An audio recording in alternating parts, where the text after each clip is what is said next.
Thanks for being here. I'm Toth, and I'm going to be the moderator for our panel here. And I'm not going to go over their bios because Nick did an awesome job with that.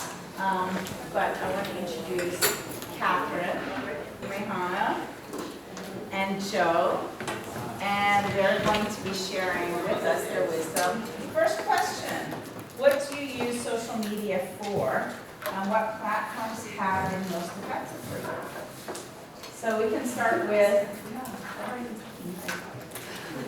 okay, I'm Big Voluntold. Hey.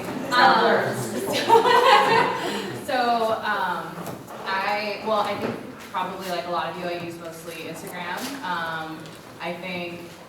I do use Facebook usually for events, and also I'm not really a Twitter user, but a lot of my friends use Twitter for social organizing and activism. So I think that's also, it's not something I personally use, but I will look to that for updates or if there's some particular movements going on.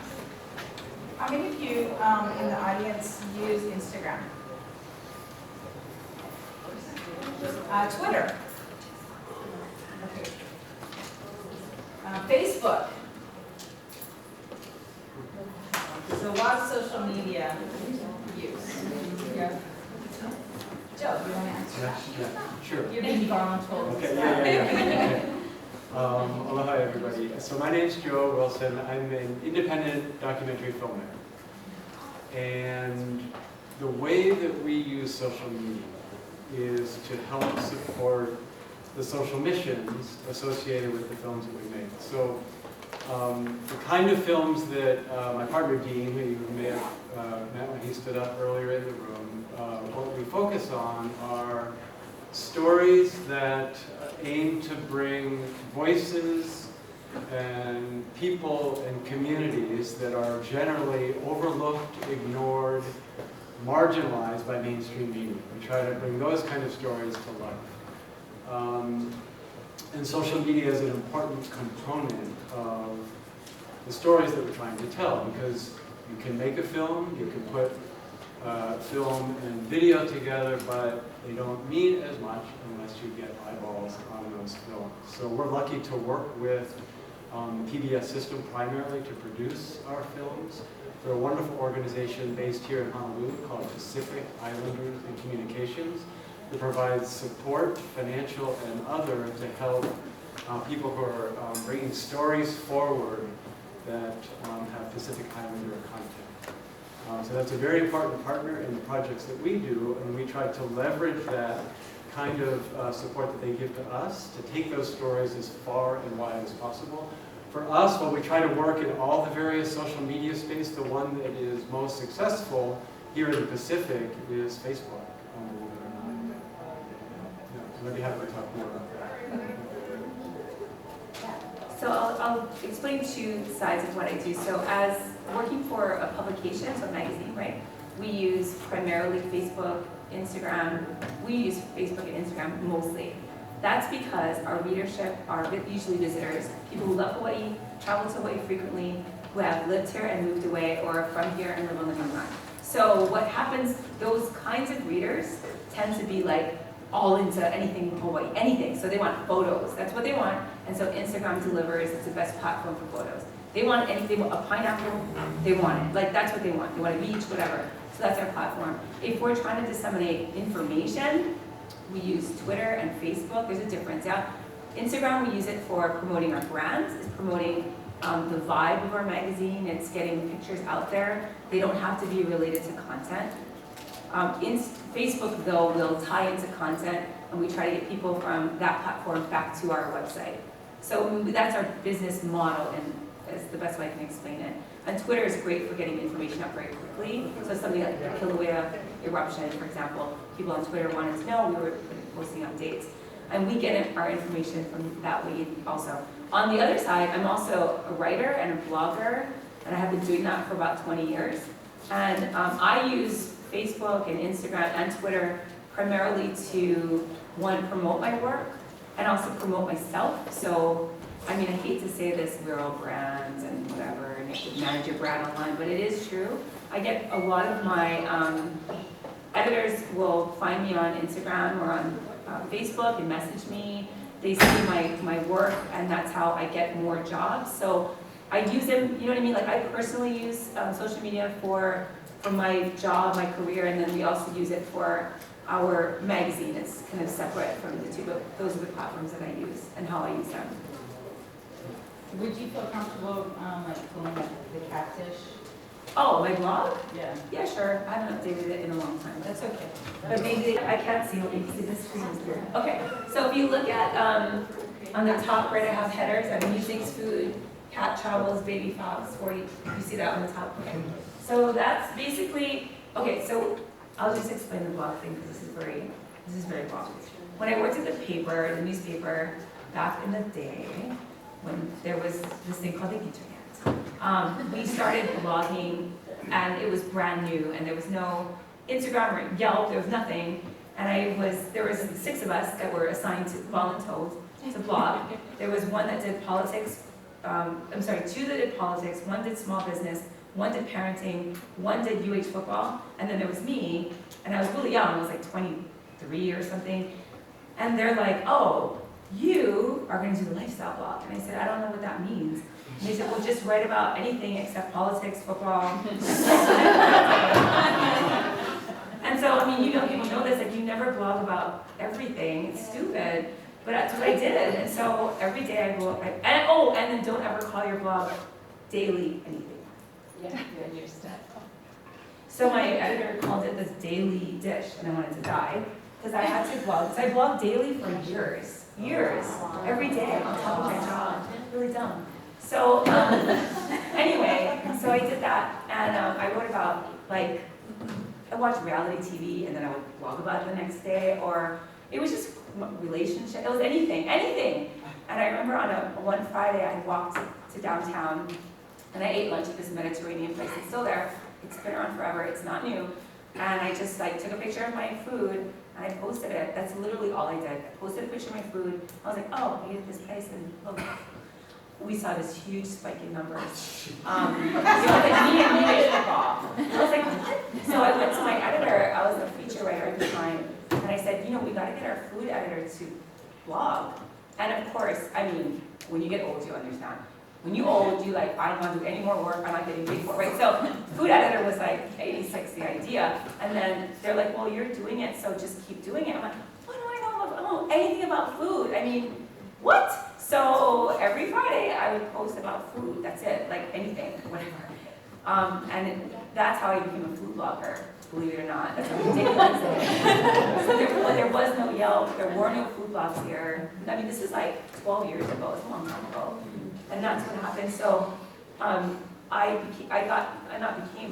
people came to this blog on Fridays to look at things that I ate, and food was such a unifying, people loved it. They want to know, like, how was it? And so I was like, well, I'm a reporter, so I would ask questions. I'd talk to the chef or the owner, or I would talk to our food editor, and I was like, oh, maybe I should write about new restaurants, right? Because that's timely. And I mean, it was crazy. So that's what I did. And so throughout my career, even though I've been a sports writer and I've done government reporting and I've done all these different things, food has been like this thing that people knew me for. When I left the paper and I was teaching part-time, I went to teach full-time at KCC, I thought, well, okay, I want to be a freelance writer, so what do I want to do? So this is something to think about for you young people. I wanted to write about food because I had a following, and travel. So I made my blog all about food and travel. And the reason I did that is because I was self-publishing. So I didn't have to beg an editor to publish my work. I was the editor. I could just publish it. And so what my blog became was a living body of work. It was my portfolio. So I could write about travel and food and whatever, and point that to editors and say, look, I published this blog, this is what I do, this is my style of writing. My mom used to edit my blogs, and she still does. Anyway, but that's what I did, and so that was important to me because I was purposefully trying to get work in those fields. Does that make sense? So if I wanted to be like an actor, my blog would have been acting. I would have just done my own YouTube channel, because now it eliminates this need to beg for someone to give you a chance. You can make an opportunity happen for you because of the platforms that are created. That's the difference. Like, I don't have to go through a PR person to reach like a clothing line owner, I just DM her on Instagram. It's really changed the way that we can interact with people that might have at one point been very far off, right? So for me, an editor was a person that I couldn't reach, but now I can, right? I just follow them on Instagram, or I point to my blog. This is how I got most of my gigs, was through my blog. People saw my writing, liked it, and messaged me or emailed me. So anyway, that's just to show you that this was one part of what I do and how I use social media to sort of complement that. So if you look at my Instagram, it's things like my travel pictures, it's a lot of food pictures, it's hiking, it's my kid, because those are the things that I actually write about. It makes sense. I don't curate my Instagram like a lot of people do, like a lot of people told me I should do, because I like, look at me, I'm not curated personally. So you're gonna, I mean, what you see, what you get. So I want my Instagram to just be very authentic, like that is my life. Anyway, that's how I bridge the two, yeah. So what's the best way to drive traffic to your blog? Well, you know, it's unfair, right? Because I started at the newspaper with a blog that had a huge platform. So I already had built my name and my brand. So it's kind of, I didn't start this organically as a nobody, right? So it's a little unfair. But how I've grown my blog, well, first of all, you have to blog a lot. So right now I don't, because it's not where I spend a lot of my time anymore. But I would blog, and I blogged daily for a long time. And I would disseminate my blog through, at the time, Facebook and Twitter. I would say, hey, this is my new blog post, and that's how I promote it. And that's how I built an audience. The things you have to do, and I've worked with restaurants and other companies, you have to follow people who you know would follow you back, or engage with people that creates a community. So if I'm a restaurant owner and I'm starting Instagram, you have a base of loyal customers. You can advertise in your restaurant. But I would go and follow food critics. I would follow food bloggers. I would follow people that I know are food influencers. I'd follow them first, and then I'd like their posts. I would become visible to them. And then they're like, oh, you know, Rainbow Drive-In has an Instagram, I'm gonna follow them. That's how you do it. I mean, it's a lot of work. It's not build it and they will come. That is not the model for social media. It's build it and then tell everybody in the world you built it, and then invite them to come for free. I mean, you have to work at it. It's not easy. So that's what I did. Yeah. What you mean by uncurated is what you see is what you get. What was meant when it was suggested to you to curate? So I've taken a lot of blogging workshops and Instagram workshops. And the most common advice you'll get is don't ever use your iPhone to take photos and post it. That's like number one rule. They always say to use a quality professional camera, shoot photos, and post things that think of it as your portfolio. So post things that are on brand, whatever your brand is. The color palette should be similar. The tone should feel the same. You should be using hashtags and very strategic about it. I use Instagram the way a lot of you do. It's kind of your daily, like your diary. It's like, oh, this is what I ate today, I posted. That's how I use it. I don't care so much, but if I were really focusing, like if I had a food blog, and I was very serious about monetizing that food blog, I would probably get professional photos. I would really put effort into it. I would get a tripod. I would make sure that everything I post was delicious and beautiful. I would link in my bio. I would do lots of things to drive an audience to my website, and I don't do that for my personal Instagram. It's just not something I want to do right now. I don't make money off my blog also, which is also a personal choice. Yeah, so that's why I'm uncurated Instagram. If that can make sense. Do you have a project that you want to share from Pumehana? Oh, I was like, Or a website or something on social media? that you yeah, actually, wanna I can share? pull up. And then Yeah, I was just sort just of let us know how you kind of started and how you grew. Culture is an offshoot of the Nella Media group that Shanika is with, and so she was talking about. So actually, so this is kind of a crew of folks that I work with here, or in Honolulu, and we have a collective called the Contingency. And we started, let's see, maybe like a year and a half ago, and pretty much everything that we've done, we've grown our follower base solely just on social media. So like, at first we were doing some general outreaches, like literally just dropping out flyers, posting things. But what we are is like a group of folks who wanted to help grow the queer community here in Hawaii. So our focus is on queer, trans, and intersex people of color. Also focusing on Pumehana and our Kanaka Maoli folks to be able to include everyone a little bit more in the community. So we see a lot of like I would say like the gay pride events and like different clubs and things like that is not necessarily representing the local community. So we decided to get together and throw a monthly dance party. So what we did, so actually this is an example of what we put on our Instagram when we first started. So we did take professional photos. We have photographers and videographers in our group, so everything was like totally pro bono. And then Lay Magazine actually found out about us on Instagram very early after we had just started and did this article on us. So I didn't even know about Lay Magazine before this.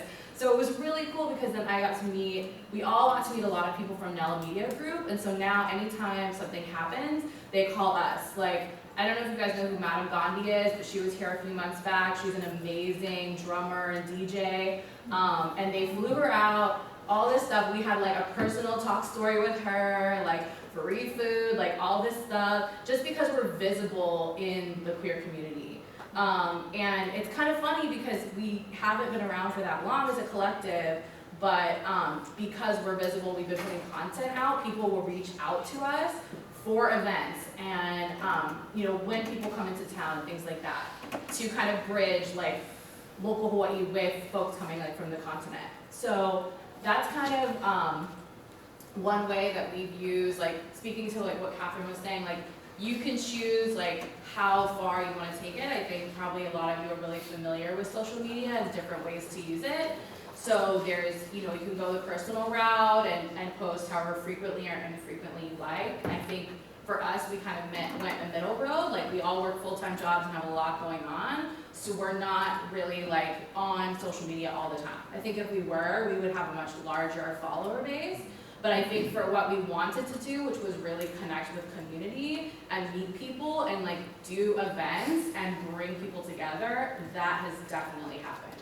We've met so many people through our events, so many people through social media, and just like DMing back and forth. And now it's also easier to reach out like to the continent or to other like Pacific regions, right? Like when folks from Aotearoa, like New Zealand come over, we like exchange our Instagram information and keep in touch with like what's going on with the queer community over there, and like do joint events when they come into town and things like that. So I think the possibilities are really endless. I think you also have to decide for yourself what's comfortable. I'm not ever going to be a person that wants to be on social media every single day. So like I love doing it from time to time and have done that also for my job. I also helped curate the Instagram and social media for Hawaii Women in Filmmaking, who I was working with recently. And so to me, it's a fun thing to do on occasion. It's not something I want to do every single day. So it kind of depends on what you want to do. If you want to like become an influencer or like do these other things, like that it's really going to be like a full-time job of you promoting yourself and posting often and really kind of learning all of these tips of like the do's and don'ts of social media. So I feel like you guys probably have a sense of like what gets likes and like what doesn't get likes. So I was gonna try and bring up an Instagram, but since this isn't working, I wanted to ask a little bit about like what is for a picture to get, so like how Catherine was talking about, like she posted a picture of food and then suddenly like all these people liked it. Like what's an example of like good content for you? Like what's a post that you would like? What's in it? Yes. I hate to say this, but since I do graphic design a lot, Yeah. and I give people a lot of advice. It's just popped in my head. So I do a lot of my art, right? I just need a lot of coverage because it just goes over people's heads sometimes. Yeah. And I don't like doing this, but if you put like a photo of or something you do kind of daily or Yeah. stuff that's more relevant that people can connect with more, Yeah. I found a lot more connection with my art. So like my art's getting out there. Say I have like a photo of my face or maybe it's like my dog or something. Yes. And then my art seems to get out there more, Mhm. more coverage because more people are like, oh yeah, I know this person. Yes. to do this. Yes, I definitely. love to just have like all my artwork, you know, just no one's seeing it, it's not like, nothing really relatable. Yeah, there's more of a personal connection, right, when we're posting things like Yeah, that. I found that because, yeah, it was, that, what you said, too. Yeah, that happens, that's one thing we definitely notice as well. Like if you're thinking about, okay, there's like a selfie that someone posts, or a picture of their art that you're not familiar with, which one are you gonna like? Yeah, pretty much. I mean, just, you can yell it out. Who's gonna like the selfie? Okay, don't be shy, come on now, go for it. It's 50-50 here, okay? Who's gonna vote for the selfie? Who's gonna vote for the art that they may not be familiar with? Oh, some of you would, okay. Except the algorithm will say that, is all I'm saying. So, if you look at, so like if you have, if you can look up like our kids, our Instagram is just the Contingency. If you look it up, you can literally see like post by post, like when we post about events and things like that, if we do not have pictures of ourselves or people at the events, there's significantly less likes.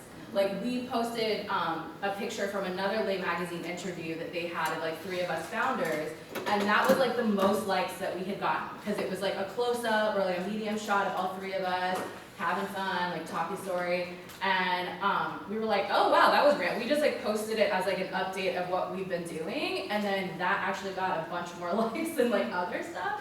So we realized that like, just like probably how I feel personally, right? I don't want to just be looking at like flyers, events, like art that I'm not familiar with necessarily. Like I want to have some sort of connection with that person or know more about them and what they stand for and what they believe in. And that makes me more invested in following them and liking their stuff and commenting, right? Yes? Have you personally or as a company found a way to exploit the Instagram algorithm to benefit your community? Ooh, great question. You're hired. I would say not super directly, but I think that if you use Instagram enough, you know when to post, right? Yeah. Like what times or what days are we getting the most traffic? 5 o'clock on Friday. Yes, exactly. Thank you. 5 o'clock on Friday night. What about Saturday morning? Everybody's hanging out. They're gonna like your posts, right? So there's things that there's also tools that you can use that help you figure that out. But if you use it enough, you kind of see these patterns. So do you have other examples? Hashtags work well. Yes. Getting your post out there. Interaction from other people on your page gets your page more recognition, and the algorithm kind of works with you to get your post out there so other people can see it. Definitely. So a big one for us at the beginning too was is hashtags. I think if your profile is open, whether it's on Facebook or Instagram or Twitter or whatever, the more hashtags you use, the more people are going to see it, right? So that's pretty obvious, but you can also be very pointed with your hashtags. If you want to reach a certain audience, so for us, we are extremely social justice focused. So anything we're posting is going to be around that. We're hashtagging Mahu. We're hashtagging like, you know, queer Kanaka. We're hashtagging all these different things that not everyone is going to look for. But we will reach a very, very certain audience through doing that. And those are the people we want to come and see our page, right? Then when I was working like with Hawaii Women in Filmmaking, we're always hashtagging like women in film, right? Like different stuff about media, like Media Matters. We had a social media campaign that we were running that with hashtag Media Matters. So I think there's different ways to use the hashtags for different things, right? In terms of like really exploiting the algorithm, I'm not there yet, but I think that the examples you mentioned, if you are trying to get more traffic, it's really important when you post what hashtags you're using, what people you're sharing things with, your frequency of posting, like who follows people who post like every single day. Okay, how do we feel about those people? Are those like, say a little louder. It's like good content, because you know, sometimes people just kind of like post to post, which, I mean, it's understandable, but you know, there's some people who have like good content very frequently. Okay. Which is, you know, it's very appreciated. You know, Great. Okay, so yeah. If it's like, if it's somebody that like, they're just posting just to post every day, it can get a little irritating and like called up. Right? Okay. I don't know, I mean, I don't want to be like mean about it. No, this is real. This is an important conversation. But like, I follow like a lot of artists. Yeah. And if they're like actually creating Yes. every day, and like we do a painting one day and then another painting the next day, Yes. then like I do like seeing that, because it's something new and interesting. Definitely, thank you. Yeah, There's sometimes that issue with quality over quantity, where if Yes. you're doing things every day, it sort of becomes stagnant, or Mm-hmm. it's like, oh, look at this, they posted another thing, it's Right. just so fast. has anyone ever blocked someone who's posting too much? Okay, be honest. Yes, I definitely have. I think that, yeah, so these are all great. Thank you guys so much for sharing. And I think that quality over quantity is really important. If someone's doing like a daily challenge, then maybe you're really into it. But if it's more of like, I'm just posting to post, or I'm trying to get the same message across every single day, that's when you're gonna lose followers. And I really just encourage you guys to think kind of about how you're using your power in social media for what you believe in and what you're passionate about. Joe and I had a conversation. Huh? You can't do it either? Okay. Well, so Joe and I had a conversation yesterday about this, and so we really wanted to just kind of throw it to you guys. You don't have to answer this now, but something to meditate on is, how are you using your power? So social media is a very, very, very powerful tool. I'm willing to bet that a lot of you have many followers or follow people who have a large influence via social media, right? So yeah, I think we would just encourage you to really think about how you're using that power, what your message is, what you care about, what you're passionate about, and then how you're portraying that to relay that. I'll pass it to you. Well, maybe I'll talk about some of the necessary evils. I think, Catherine, you brought up maybe in the general panel.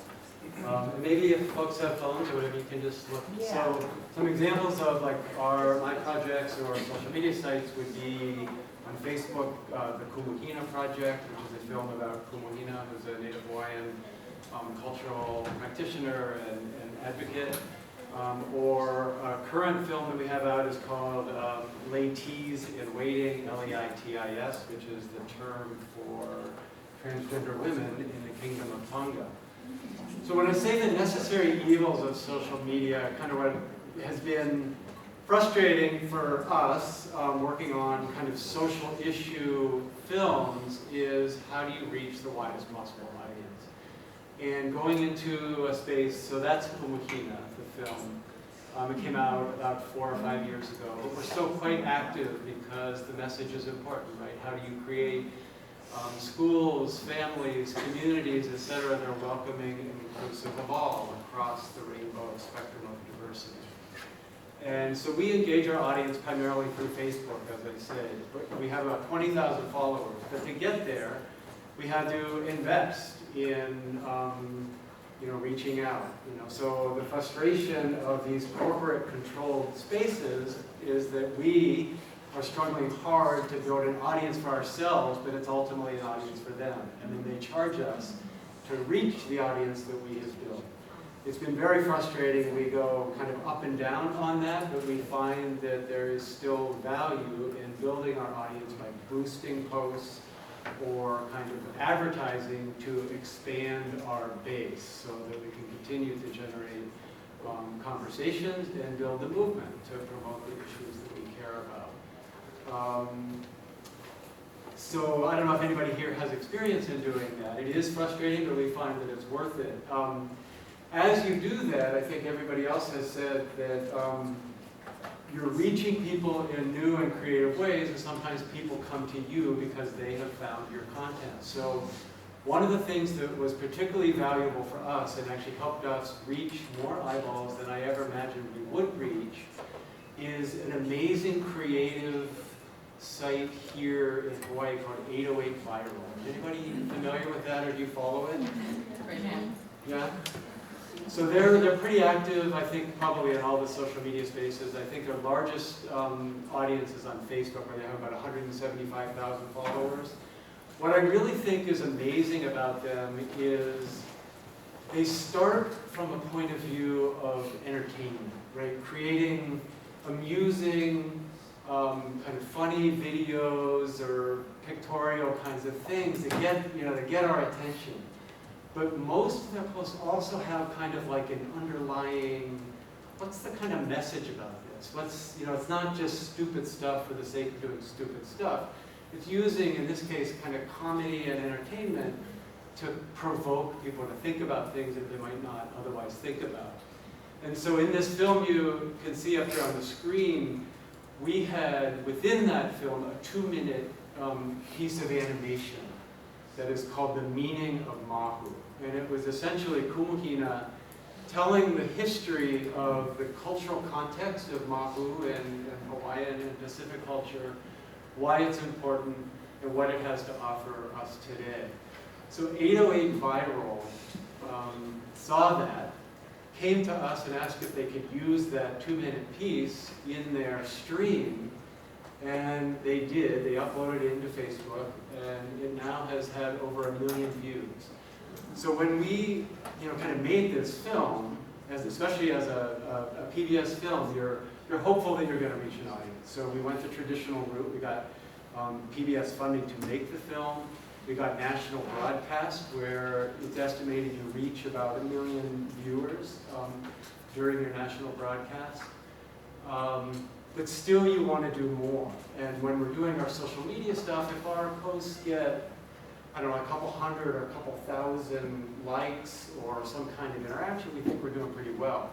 But when 808 Viral took that and put it into their platform, which has people that come not because necessarily they care about the social issue that one particular community cares about, but people who are really interested in seeing kind of really good storytelling, and maybe they think they're going to also have their spirit lifted somehow or crack a laugh or whatever.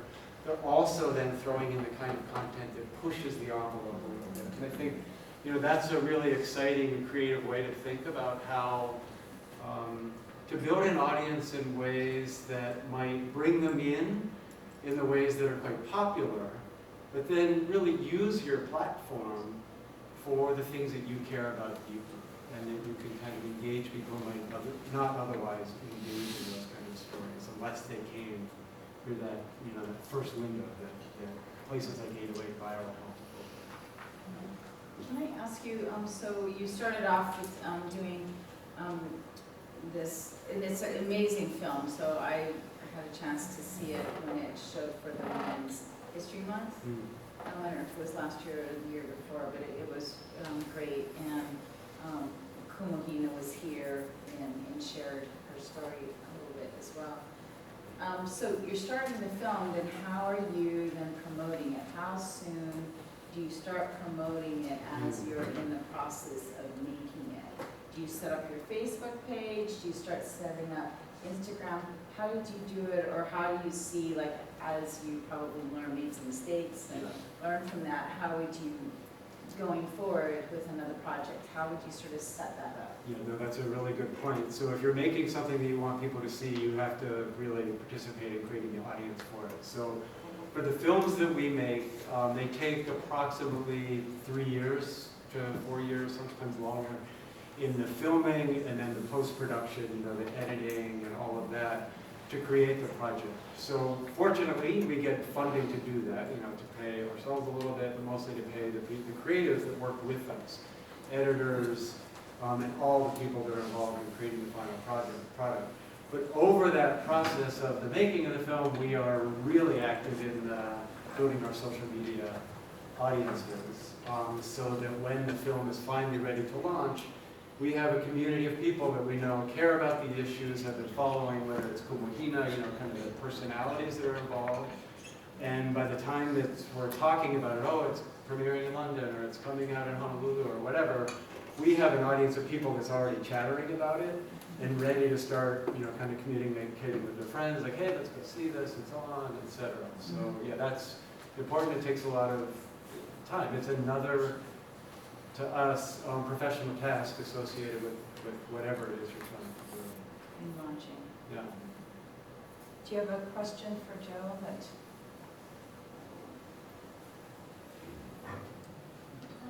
have a question I wanted to pose to the panel, whoever would like to respond.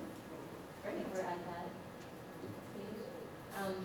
I'm just wondering, if you're looking to, say you're sort of debating between starting maybe a blog, on YouTube and do a series versus starting more of a written blog and you'd like it to be, become monetized, you can do both, but which would be a better use of your time to focus on it, to be able to generate both more income and also more followers quickly?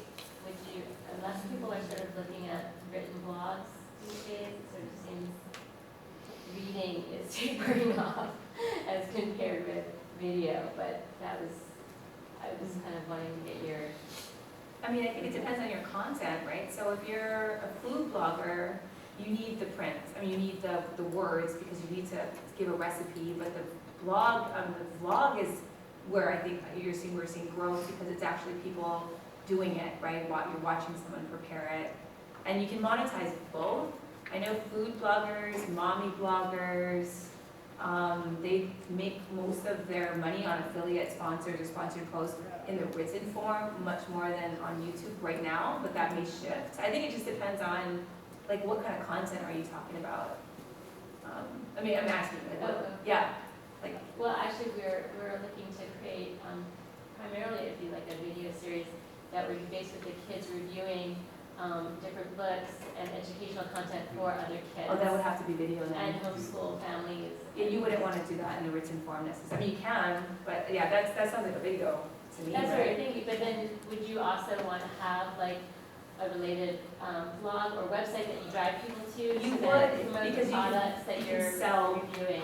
You can monetize your blog. YouTube, you can monetize, right, your whatever, but it's so YouTube owns your content, right? So you may want to just have your blog, your own URL, your own domain that you can control and embed your YouTube there or whatever you want That to was do. what we were thinking, yeah. Yeah, because then you can control that. You can have places, you can have portfolios, you can have photo albums of your kids. You can create more content that would be interesting. If you just have you can just do a blog. A lot of moms do it. A lot of kid reviewers are just only on that. But let's say you want to sell merchandise. Can't sell through YouTube. You may as well get the domain too. I mean, even if it's just to embed and just create two audiences or whatever it is, but you want to own that because YouTube is going to own that. You know what I'm saying? Like, start to own your own stuff, right? That's my advice. I would have it both places. But yeah, I was just wondering in terms of like generating more followers would probably be through video, through blog first, and then that would be driving traffic to your written content, to your Right. website. Right. That's what I think. You can make money off of YouTube for sure. But what if YouTube goes down? What are you going to do? It's when Facebook shut down for 22 hours and it screwed everybody up who was relying on Facebook to drive their, No, it really did. I mean, we saw a huge shift in our brand. Like, whoa, what happened? And even when Instagram went down, amazingly, Facebook has not addressed their 22-hour debacle, which is kind of shocking to me. People got fired, but it screwed a lot of people up. Even the algorithm. So I'm posting great content all the time on Instagram, man. But then you throw off the algorithm. So now I can't organically grow anymore. So what are people doing? Buying followers, right? Joining these groups where it's essentially buying followers and likes. That's what you do. Don't ever for a second think that a lot of these people who are social media influencers really earned that growth alone, organically. They did it, they bought it. You can buy followers very cheaply. It's an empty thing, and Instagram is cracking down on those. And we've seen social media influencers in Hawaii disappear on Instagram in the last month. Because it's fraudulent. I mean, I'm just saying that and be very transparent about it. It's very difficult right now to grow Instagram followers organically. We do it. So what she was saying about posting a lot, we actually on Hawaii Magazine post 5 times a day. It's very strategic. We can't operate on 9 o'clock because our readership is on the mainland. So people are looking at us at 3 a.m. And you can't on Instagram right now time your posts. You can through Hootsuite, which is a platform that manages Instagram. You can't do it on Instagram. Facebook you can, Instagram you can't. So we gotta set alarms to post at 3 a.m. if you wanna do that. If we post fewer than 5 posts a day, we will lose followers. We grow followers by 1,000 a week right now. We're at 180,000 followers on our platform. And we've seen that growth because we post that frequently. That's our brand. It's very different than a personal brand, a clothing brand, a restaurant. It's very different. So you really have to know what you're doing, what you're promoting. Follow the people who are doing what you want to do. How often are they posting? How many likes do they get? Look at who they follow. Follow the, you got to be very strategic about it. But it sounds like to me, you want to be able to own your own content, your own space. I would get a URL, have it there, embed the YouTube, grow on YouTube, whatever. But like, yeah, if YouTube goes away. If Instagram shuts down, what y'all gonna do, people? No, but it could happen. Why not? Why wouldn't it happen? So we try to grow our SEO on Google. Google could shut down too. And the whole world could go like, anyway, but I'm just saying we grow our SEO because we want organic searches to our website. That is where it's more valuable to us. Searches through Facebook and Instagram are great, but like I said, they go down for 22 hours. If they go away, what are we gonna do? If 80% of your traffic came from Instagram, you're screwed. Remember that day? Yeah, we're still recovering from Facebook, you know. Like, not emotionally. Data-wise. Yes, we're still recovering from Facebook right now. Yeah, I was trying to upload content current my client. That day? Oh, no. Yeah. Because like I make a content down here. It was just that day. Pumehana, do you want to answer that? Yeah, actually, I was. And so I think this is actually a great segue into like the coconut wireless, right? So I think social media is really important, but I think that a lot of like what we're talking about, and I feel like, at least speaking for myself, like I look at social media as like an extension of my community and ways that I can interact with people that are probably pretty cool that maybe I wouldn't be able to have access as easily to, like you were saying before as well. Like now we can literally reach out to people directly. Whereas before we would have to like ask somebody to maybe get their number or their email or whatever, you know? And I think that one of the things that we're losing is a little bit of this like in-person interaction. Like I think as much as we value social media, we should also really value talking to each other, right? So like what Joe was saying about ladies in waiting, I knew about ladies in waiting like way before ladies in waiting hit Hawaii. Like I was like counting down till the film was here. I told all my friends, I was following them, and this was before I even knew Joe, right? So, but I think this is important of where, like he mentioned too, that it's like, it's also kind of prepping your audience and engaging people. And I think that for whatever that is, right? Like if you're at a school, you have an event, you're a part of a club, you want people to know, tell people at the same time as you are also posting, right? Tell everybody that you know. If there's something that you want to do, if there's something that you care about, tell as many people as you possibly can. Because that can in itself lead someone to you, right? They may be like, oh, actually I know somebody who's doing that, or you should check out this school, or you should check out this person. They then go to social media, find you, and reach out. You know what I mean? And I can't tell you how many times those have overlapped, like the in-person and social media. Like I saw somebody, but we didn't really know each other, and then we became social media friends, and now we're like working together. Or vice versa. We met on social media, and now we're working together in real life. So I think there's so many layers to it. And I think that if everything does really go down, like how are we going to communicate with each other? If Instagram goes down, like how are you going to get your message out there, right? If your Facebook page goes down for your club or your organization or whatever, like how are people going to know what you do? Like they should already know because you're letting them know in person, via email, other ways, phone calls, spreading events and things that you're passionate about. So I say do it all. Joe, you want to follow up? I mean, just to echo that, I mean, I think we all now, because of the privacy and kind of security concerns related to the internet in general and social media in particular, are seeing that these big behemoth entities, Facebook in particular, that kind of control the way that we communicate with each other now, are going to be able to really control it even more. So I think we use it significantly, but I have a great fear of them having control of our content. So I do think it's important to essentially back up in content that's important to you in other forms, whatever way that is, on a rudimentary website of some sort. I mean, all this does cost money, so you really have to think about it. But make sure your content is in your control if those systems change in some way. For example, we also are building an email database, so while we have followers on social media, I also use a program called Constant Contact, which is like MailChimp and many others, to build and make sure we can reach the audience if those other formats happen to change. We can reach them in other ways and say, hey, this is how you can stay in tune with us. So I think you know, any of us need to always be thinking, this is how it's working today, but it could be different tomorrow, so how am I gonna, you know, preserve my, you know, kind of issues and material and reach my audience in creative new ways if things change on a dime. So I'm glad you brought that up and, you know, opened it all three of you, but like I manage like communications on several different like channels. So specifically speaking on Instagram, I keep my personal account private, but then all the other ones I manage, you know, they're public. Can you kind of elaborate on like if I should open it publicly to have more people follow or like, you know, I will answer this. I gave a talk once to a bunch of high school students, and all the teachers were lined up in the back. It was like 250 kids.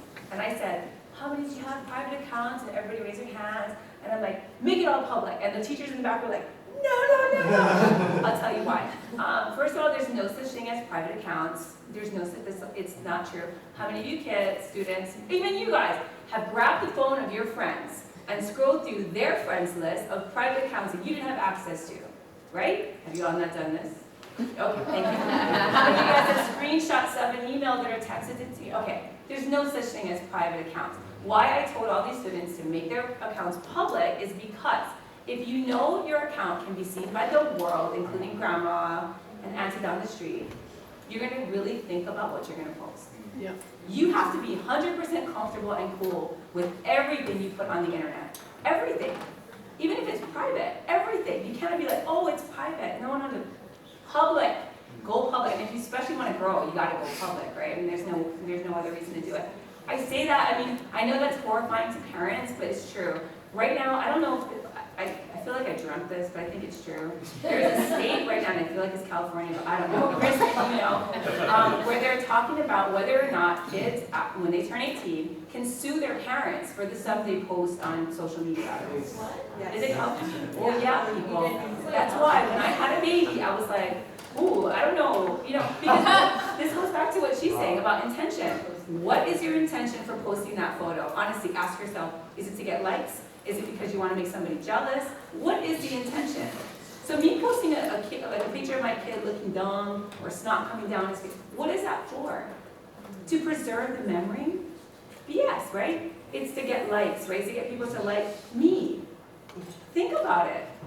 That's messed up. I'm exploiting my child. This kid can turn around and turn 18, and this photo will be in the world forever. That's not fair. That's not fair. Okay, same thing with your friends and what you post and all that stuff, right? There is intention. You've got to think about it. I don't post anything on my social media that I am not, I wouldn't care if it was like sent to the world. Never. Because I don't believe it's private. You've got to get over that falsehood. You know what I mean? It's never private. Because we all did it. I know I did. I'm just saying that. It's true.